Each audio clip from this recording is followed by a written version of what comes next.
So last time we talked, we brought up R. Kelly, and you mentioned how Aaliyah was the first time that R. Kelly got on everyone's radar in terms of underage.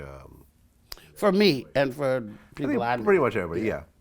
But since then, Surviving R. Kelly has come out. Did you see it? Yeah. What's your take on it? Well, I don't know Robert or R. Kelly. Never met the man. I was on a cruise ship with him once. Tom Joyner Fantastic Voyage cruise. He performed on there, and I saw him there. And I didn't even stay out for all of that because I had already subscribed myself to the fact that I was not a fan. I've never bought an R. Kelly song. I've never downloaded one. I've never played one. I've only heard it because it was played by other people. Was it because of the underage allegations?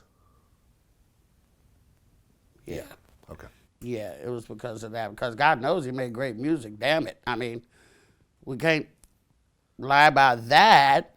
But, my take on it is that I think he's vile and I think he's demented. But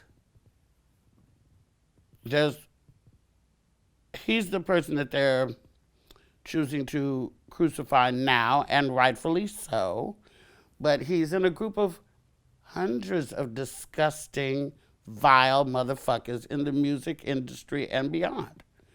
He's not the only guy to fuck a young girl in the music industry or in any other industry or in the school district or anything. And he's not the first guy to pee on a bitch either. Right. I can attest to that. But I just think that the stalkerism of it all, the conversations about how you would go to McDonald's or hang around the schools and stuff, that's just vile. But however, there's so many people that aided and abetted him to do what he did. Just like when the girls say, we had to stomp our foot or we had to ask to go eat. Well, somebody bought that food and brought it in the house. So they knew something too. He might have had a cook and they knew something too. Somebody had to wash them nasty ass motherfucking sheets and they knew something too. It was a whole house full, a whole compound full of motherfuckers that knew what he was doing and kept their mouth shut for their job. What about the parents? Some of the parents were... Let's just, because, okay, look. At one point, people didn't really know about R. Kelly's reputation, so I understand parents, have some young girl who could sing well at 15 and 16, whatever else. But once the sex tape came out and the whole world saw it, it was on everyone's radar.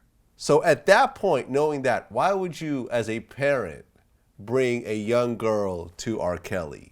Knowing about, yes, he was found not guilty because the girl said it wasn't her, but you and I saw the tape, and that was a very young girl in that video. Like, what type of parent does this? Okay, the same kind of parents that went and dropped their kids off at Neverland. Yeah, I know. I was about to say that. Okay. The Michael Jackson You thing, don't? Yeah. I don't give a fuck if your daughter can sing like Aretha Franklin. There are many, many more avenues to take to get your daughter or son into the music industry besides offering them up to R. Kelly on a motherfucking platter. Some of them were just not aware. If kids cut school and go see a guy, they're not aware. Some of them were aware and the kids did it anyway, because kids at a certain age go ballistic. I know. You have a daughter.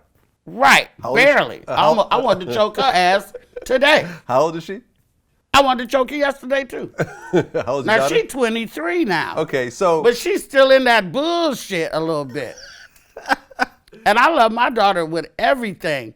But, I'm from the Marvin Gaye era. I brought you in this motherfucker, I'll take your ass out. Woo, okay. I mean, they'll get it later, I guess, if I live long enough and don't have an aneurysm my goddamn self. So anyway, because I know all the little friends are going to say, your mama was talking shit on Vlad. Your mama tried to kill you, like Marvin Gaye's Your mama dad said she was gonna kill you. killed his son. No, I would never. Yeah. But I'm just saying that there's so many balls were dropped and so many balls were tossed to other people, and I there's some parents that I saw that I absolutely felt their pain, and other parents that I saw that I thought was bullshit. Like the one mom who finally, after 2 years, saw her daughter at a hotel room door and agreed to walk away, and I'll try to get at you later. I would have bust that fucking door down. I would have 5 of my relatives with me. We would have went in there, jacked my daughter out by her little man panties, bitch slapped everybody up in that motherfucker, and that's why I would have got my goddamn daughter. And I would have put her somewhere where she couldn't just hop the fuck up and get on the train and go back to him. What is he doing to these bitches that's making them want to go back? That's my question. What is this gotta be? It's a mind control. They ain't got no daddy or call me daddy. And like, it ain't the sex. I saw the sex tape. He looked like a dry, boring motherfucking piece of shit dick to me. I've seen way more sex better than that.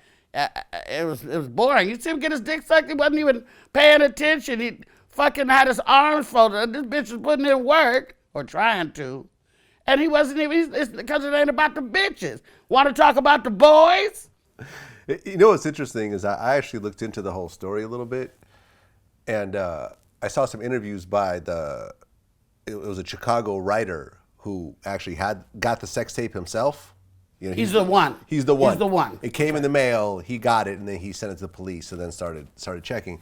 And one of the questions in this interview was, well, how do you know that was R. Kelly, and how do you know that was his house? And he goes, well, that particular house went up for sale after that whole situation, and that room with the wood and everything actually has cameras installed in the room. That house went up for sale, and he left the cameras there. So, and the real estate agents were like, oh yeah, this is R. Kelly's house. This is where all the cameras are. Here they are on the walls and on the ceiling, because it was like a multi-angle situation. So it was like 100% him in his house, and he left the cameras there after he moved out. It was so unbelievably him. And we all, I remember like me and Trey D were talking about this. We all watched the tape because we wanted to see if it was really R. Kelly. Then the sex tape came out. Wrong. So wrong. Did so you see wrong it? On so many levels. Wish I didn't. Yeah. Wish I didn't. I feel the same way. Yeah. It's like you watch it once and say, oh man. Well, you watch it to see if it's actually R. Kelly. That's and exactly it's actually what I R. told Kelly. my wife. I said, she said, have you watched it? I said, yeah, I watched it when it came out. I said, but now reflecting on it, that's actually child pornography. I mean, all that fucking on tape is demented too. Yeah, like it's not like, do you go back and jack off watch to it? your? I don't understand fucking on tape. Yeah, I don't either. I'm fat and I'm nasty and I don't want to see what I'm doing on tape. I do nasty shit. I don't want to see. My daughter's gonna kill me. But it's not nothing that I want to see. I just want to be in. Mirrors on the roof at the Snooty Fox are about as far as I go. Other than that, I'm not trying to see it. The Snooty Fox. Yeah, upstairs in the corner. They know that room.